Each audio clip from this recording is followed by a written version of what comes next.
बघेलखंड हर दिशा में आगे बढ़ रहा है, चाहे स्वास्थ्य की बात हो, शिक्षा की बात हो या बुनियादी सुविधाओं के विषय में अगर बात करें। खासकर अब चूंकि ये सेशन हमारा पूरा डेडिकेटेड है स्वास्थ्य के क्षेत्र में, तो हमारे साथ डॉक्टर अरुणेश सिंह हैं। डॉक्टर अरुणेश सिंह का परिचय मैं कुछ इस तरीके से करा दूं कि इनको बेस्ट फैमिली डॉक्टर का खिताब अभी कुछ दिनों पहले ही मिला है स्वास्थ्य मंत्री की तरफ से। तो जोरदार तालियां हो जाए एक बार डॉक्टर अरुणेश सिंह जी के लिए। और सर, बेस्ट फैमिली डॉक्टर का खिताब मिला है, थोड़ा इसके बारे में बताइए। जी, ये अवार्ड हमको क्या बोलते हैं, मंत्री जी के द्वारा दिया गया था। उसमें शान बिंद का एक प्रोग्राम ऑर्गेनाइज हुआ था। उसमें हमारी सर्विसेज को देखते हुए कितने लोगों को हमने सर्विसेज दे चुके हैं अभी 15 साल के सतना के क्षेत्र में। तो उसमें कुछ ने डाटा निकाला था कि भाई ने साल के 15 से 25 हज़ार मरीज को साल में देखा है। तो उसका एवरेज निकाल के उन्हें अच्छी सर्विसेज का ट्रैक रिकॉर्ड देखते हुए इसको दिया गया है। ठीक है, आप चूंकि न्यूरोलॉजिस्ट हैं, मेरा कार्डियोलॉजी संबंधित एक सवाल है। जी जी, क्योंकि ये बहुत ज़रूरी है। हम देख रहे हैं कि कम उम्र के नौजवानों को अटैक आता है, उनकी मौत हो जाती है। कल ही मैं खबर पढ़ रहा था, एक 31 साल के 39 ईयर्स ओल्ड एक खुद कार्डियोलॉजिस्ट थे, उनकी हार्ट अटैक से डेथ हुई। तो कैसे नौजवान और इस बीमारी से, इस मुसीबत से बच सकें? क्या लाइफस्टाइल होनी चाहिए? कैसे बचाव के क्या माध्यम हैं, क्या जरिए हैं? मेरा जो अनुभव जो 5-6 साल से देख रहे हैं कि हम सोशल मीडिया के थ्रू ज़्यादा एक्टिव हो गए हैं। तो इसमें हमको जो भी घटना तुरंत घटती हमको तुरंत बताई जाती थी। पहले भी ये घटना घटती थी लेकिन लोग उसको इतना अवेयरनेस में नहीं लेते थे। लेकिन जिस तरह से ये जो इवेंट हुआ है, 30 साल 35 साल 39 बड़े बड़े लोग, बड़े बड़े इंडस्ट्रीज, बड़े बड़े डॉक्टर्स की डेथ हुई हैं। इनकी मेन जो बैक बिहाइंड स्टोरी है कि इसमें 3 पार्ट बहुत बड़ा प्रोटोकॉल है।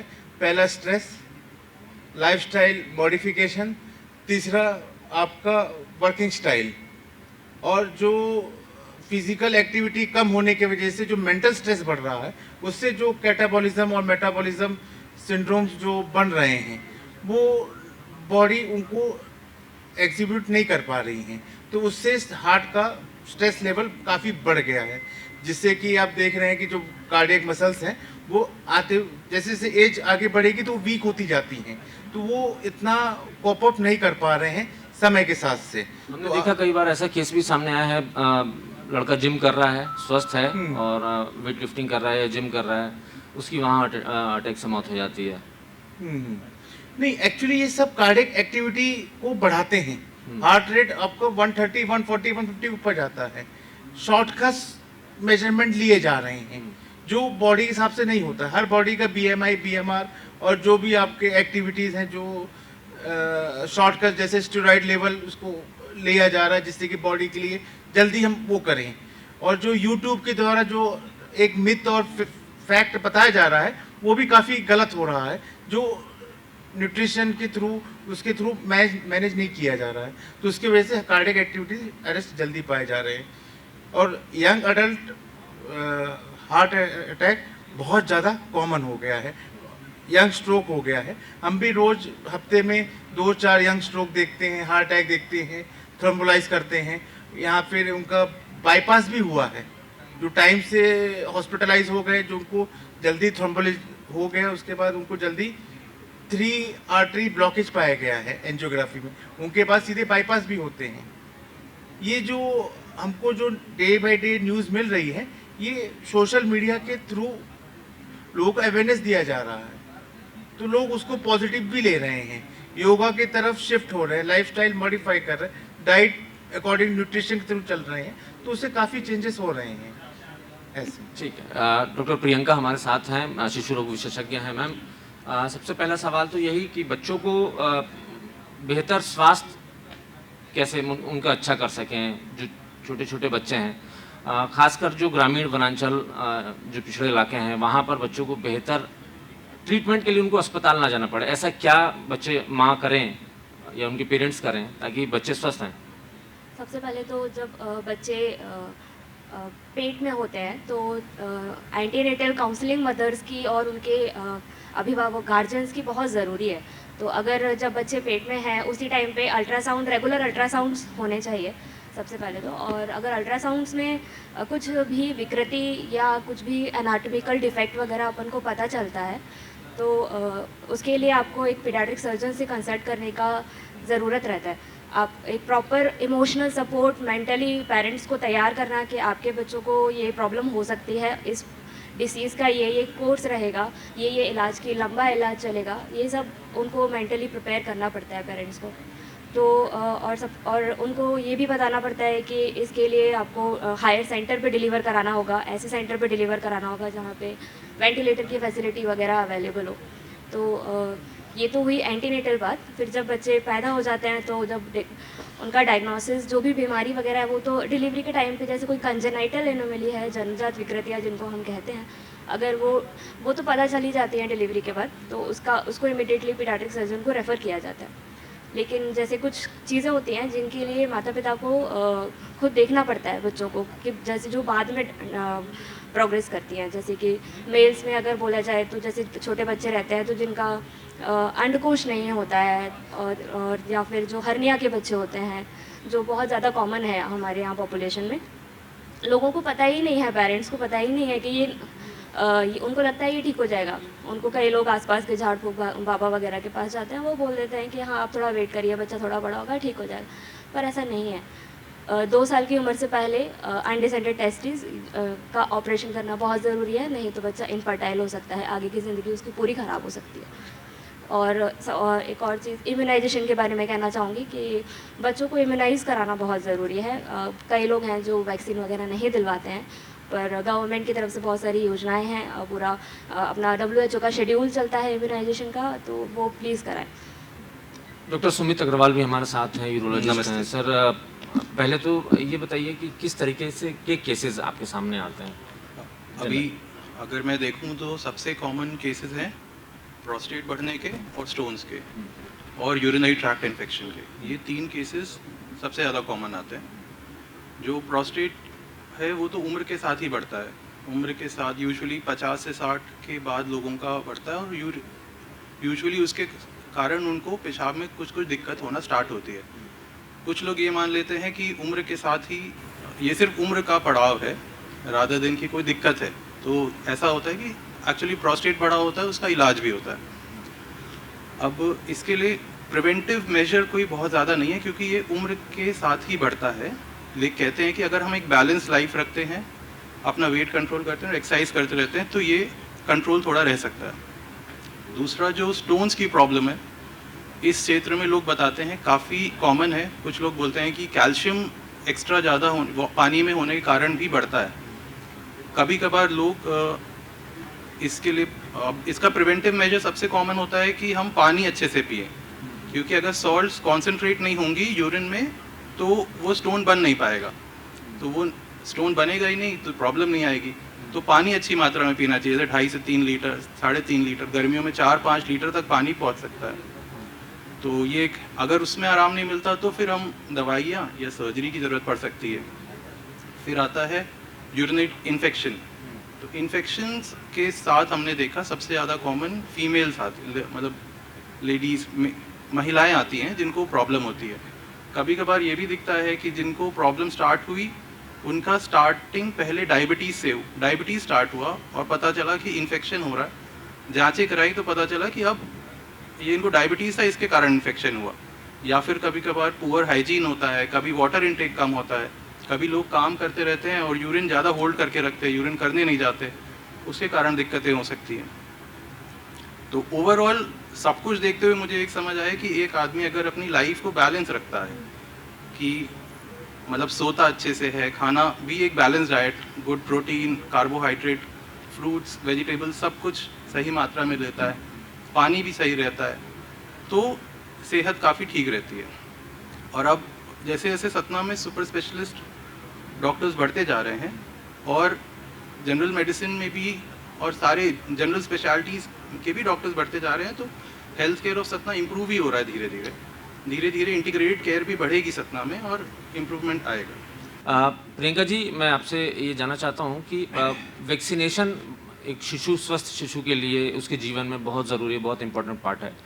जनरली हम लोग शहरी क्षेत्र में रहते हैं तो जहाँ वैक्सीनेशन होता है हम लोग को पता होता है कि 6 महीने बाद ये वैक्सीन लगनी है, 12 महीने बाद वो वैक्सीन लगनी है, चौथे साल में लगनी है। आमतौर पर जो पिछड़े क्षेत्र हैं, आदिवासी क्षेत्र हैं, वनांचल क्षेत्र हैं, वहाँ पर माताओं को इसकी जानकारी नहीं होती है। तो शुरुआत में जिस अस्पताल में डिलीवरी हुई वहाँ पर ही टीका लगा, उसके बाद वो भूल जाते हैं। बाद में पता चलता है कि बच्चा कुपोषित है, बच्चे का कुछ विकृति है। तो इसको लेकर क्या उपाय हो सकता है, क्या सलाह देंगी आप? सर जैसे कि आजकल तो डिलीवरीज़ वगैरह मोस्टली अब हॉस्पिटल में होने लगे हैं, जहाँ आसपास के जिला अस्पताल, अब तो पीएचसीज़ में भी मतलब लोग प्राइमरी केयर करके डिलीवर करके ही रेफ़र करते हैं। तो जहाँ बच्चे का डिलीवरी होता है वहाँ पे प्रॉपर कार्ड उनको मिलना चाहिए, इम्यूनाइजेशन कार्ड उनको डिस्चार्ज के टाइम पे प्रॉपर उनको समझाकर कि इसके बाद इतने दिन बाद आपको इस तारीख को आना ही है, बच्चे को दिखाना ही है, और फिर अगर बच्चा स्वस्थ है वैक्सीनेशन के लिए तो फिर उसको वैक्सीनेशन, और उनको पहले ही बता देना पड़ता है कि आपको इतने इतने वैक्सीन लगेंगे, 6 हफ्ते बाद आना है, फिर 14 हफ्ते बाद आना है, फिर 9वें महीने में आना है, फिर 5वें साल में आना है। इस टाइप से उनको पूरा प्रॉपर एक्सप्लेन अच्छे से लोकल लैंग्वेज में एक्सप्लेन करके तो हम ये प्रॉब्लम सॉल्व। मैम आप जब जनरल प्रैक्टिस करती हैं तो इस दौरान किस तरीके के केसेस आपके सामने आते हैं? बच्चों की जो बीमारियां, समस्याएं, किस तरीके के मामले सामने आ रहे हैं? मैं तो पीडियाट्रिक सर्जन हूँ, मतलब बच्चों की सर्जरी करती हूँ। तो ये भी एक सुपर स्पेशलिटी ब्रांच है। जैसे कि अडल्ट सर्जरीज़ में तमाम सुपर स्पेशलिटीज़ हैं, न्यूरोलॉजिस्ट सर हैं, यूरोलॉजिस्ट हैं सर। तो वैसे ही ये पीडियाट्रिक सर्जरी भी एक सुपर स्पेशलिटी ब्रांच है। तो इसमें 2 टाइप की मेनली बीमारियाँ होती हैं, जैसे कंजेनाइटल एनोमलीज होती हैं जो जन्मजात विकृतियाँ होती हैं, और नॉन कंजेनाइटल। तो मेनली यहाँ पे लोगों को पता ही नहीं है एक्चुअली कि ये बीमारी के लिए हमको किसको दिखाना है। तो कंजेनाइट जो अपनी जन्मजात विकृतियाँ होती हैं, जैसे कि बच्चे का फूड पाइप नहीं बनता है, एयरवे पाइप नहीं होता है, जन्म से ही नहीं होता है, लैट्रिन का रास्ता नहीं होता है, पूरी की आंत भी कहीं कुछ हिस्से आंत के नहीं होते हैं। तो ये सब के लिए आपको एक ट्रेंड पीडियाट्रिक सर्जन को ही दिखाना पड़ता है। मतलब नॉर्मली जनरल सर्जन भी करते हैं, जिन जगहों पे पीडियाट्रिक सर्जन नहीं होते वहाँ पे जनरल सर्जन ऑपरेट करते हैं। बट अगर एक पीडियाट्रिक सर्जन जो ट्रेंड सर्जन है वो ऑपरेट करेगा तो आपको कॉम्प्लिकेशन के चांसेस कम होंगे और फ्यूचर फॉलोअप भी बेटर होगा।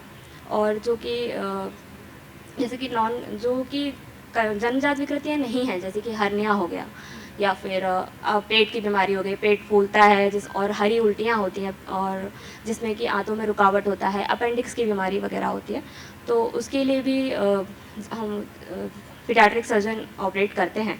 और मोस्ट कॉमनली तो अपेंडिक्स, हर्निया यही वाले पेशेंट्स आते हैं।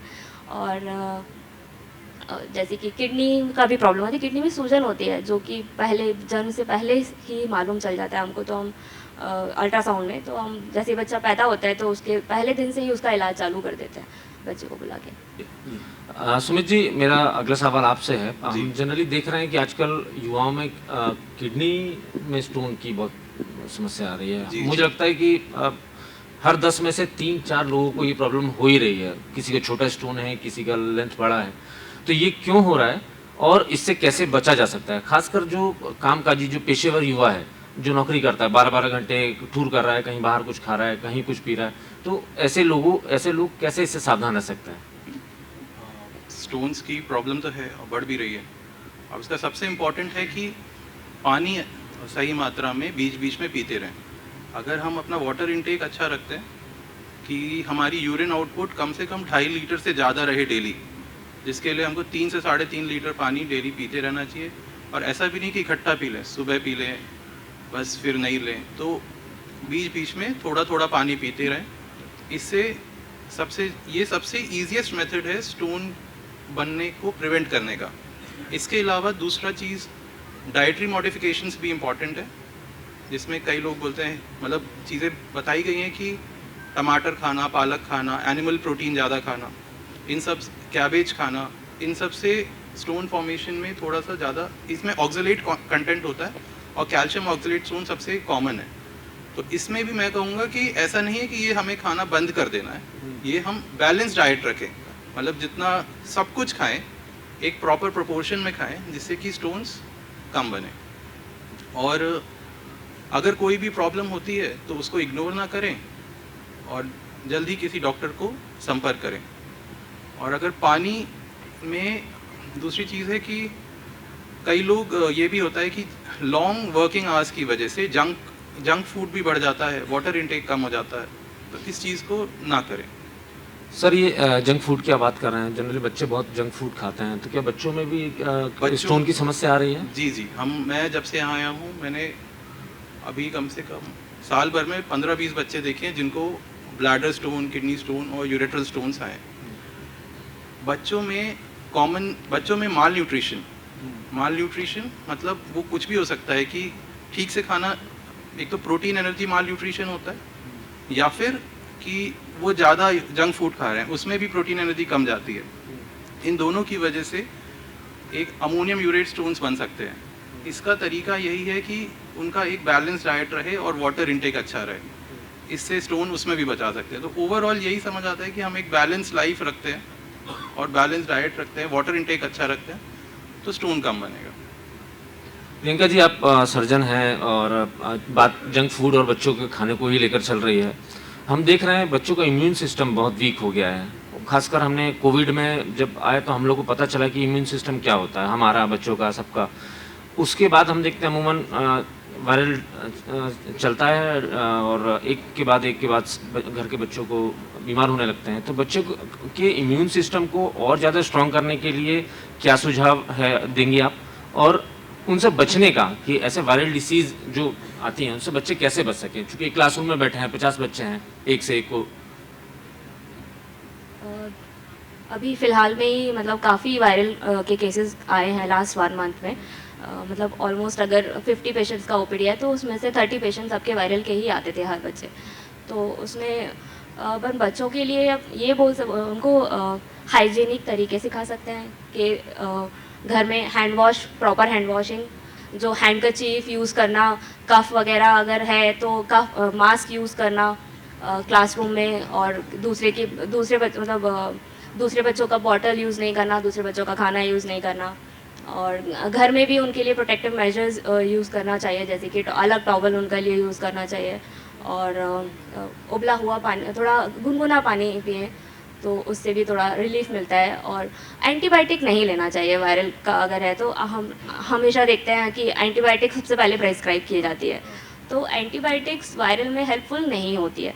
सबसे पहले तो सिर्फ सिम्टम्स जो रहते हैं कफ वगैरह के वो ट्रीट कर सकते हैं, वो उसके ट्रीटमेंट के लिए अपन यूज़ कर सकते हैं कि कफ सिरप यूज़ कर ले थोड़ा सा रिलीफ के लिए। अदरवाइज एंटीबायोटिक नहीं यूज़ करना चाहिए, इससे बच्चों में एंटीबायोटिक रेसिस्टेंस का खतरा भी पड़ता है, और आगे जब वो सीरियसली बीमार होंगे तो वो नॉर्मल दवाइयाँ उन पर असर ही नहीं करेंगी। डॉक्टर अरुणेश जी, आप बताइए कि किस तरीके के केसेस सामने आ रहे हैं? खासकर हम युवाओं की अगर बात करें तो न्यूरो से संबंधित किस तरीके के केसेस आपके पास आ रहे हैं, कैसे डील कर रहे हैं, कितना चुनौती है? क्योंकि आप जो सलाह देते हैं जनरली युवा मानता नहीं है। एक्चुअली जो युवा हैं 18 साल के ऊपर जितने भी बोलेंगे सब युवा में ही आते हैं। जैसे उनकी एंजाइटी रहती है कि एक तो हमारे यहाँ जो एजुकेशन सिस्टम है वो काफ़ी ओल्ड हो गया है। जैसे 10th करें, 12th करें, फिर उसके बाद इंजीनियरिंग करें, इंजीनियरिंग के बाद जॉब ढूंढें। लेकिन अभी जिस तरह से अब देख रहे होंगे न्यूज़ में, अभी 12,000 लोगों की नौकरी TCS में गई हैं, सीनियर मैनेजमेंट की गई हैं। तो कहीं ना कहीं उसमें AI बेस्ड है, चैट GPT उसका आंसर करता है। तो कहीं ना कहीं जो पेरेंट्स काउंसलर का जो काम है, जैसे आपका हेल्थ काउंसलर हो गया, हम लोग हेल्थ से हैं तो हम हेल्थ काउंसलिंग ज़्यादा करते हैं। कैरियर काउंसलिंग भी होनी चाहिए, हर एज की भी काउंसलिंग होनी चाहिए, मैरिज काउंसलिंग भी होनी चाहिए। भाई counsellor is the best person to give proper response. जो उनकी जो क्वेरी है, एंग्जाइटी है, वो कौन शांत करेगा? आप किसकी हेल्प ले रहे हैं? चैट GPT की हेल्प ले रहे हैं या फिर आप उसकी हेल्प ले रहे हैं जो कंप्यूटर बेस्ड है? आपकी इमोशंस को वो नहीं पहचानता। ये जस्ट लाइक 1 + 1 2 बताएगा या फिर 2 + 2 वो करेगा या फिर गलत इंफॉर्मेशन देगा। तो उससे युवा गलत ट्रैक में चले गए हैं। भाई कंपैरिजन हमारे यहाँ आज भी सोसाइटी में बहुत होता है कि they don't know the talent of their own kids and other kids के कंपेयर करते हैं। फलाना का ऐसा है, फलाना 90% लाया, फलाना MBBS किया, फलाना तुम क्या किए। तो वो कहीं ना कहीं उनको दबाते हैं। वो अपना और हमारा जो जनरेशन गैप है वो भी बीच में आता है। जो हमने अनुभव किया वो भी चाहते हैं वो भी वही अनुभव करें। सोसाइटी चेंज होती, हर चीज़ चेंज होती, जनरेशन चेंज होती, तो उसके हिसाब से हमको अपना काउंसलिंग पैटर्न बदलना पड़ेगा। बिल्कुल, ये जो आप बात कर रहे हैं वो इन सारे बच्चों को समझनी भी चाहिए और जो हमारे युवा दर्शक हैं उनको भी समझना चाहिए और खासकर पेरेंट्स को भी समझना चाहिए कि बच्चों पर अनावश्यक प्रेशर ना डालें, तुलना किसी की ना करें कि ये डॉक्टर है तो वो इंजीनियर है या इससे बेहतर डॉक्टर बन सकता है। तो फिलहाल हमारे साथ तीनों ही युवा डॉक्टर थे और बहुत ही अच्छा सार्थक संवाद रहा। जैसा हमारा इस खास शो का नाम है IBC 24 जन संवाद सतना। तो इस सेशन के ज़रिए हमने समझने की कोशिश की कि स्वस्थ कैसे रहा जाए और तीनों ही युवा डॉक्टरों का बहुत बहुत धन्यवाद जिन्होंने हमें बेहतर और अमूल्य राय दी है, सलाह दी है और आप सभी बच्चों को, जो भी हमारे दर्शक हैं, वो भी देखकर समझ पा रहे होंगे कि कितना ज़रूरी है स्वस्थ रहना और छोटी छोटी बातें भी अगर फॉलो कर लें तो बेहतर स्वास्थ्य की तरफ आगे बढ़ा जा सकता है। बहुत बहुत धन्यवाद सर आप लोग का, बहुत बहुत धन्यवाद।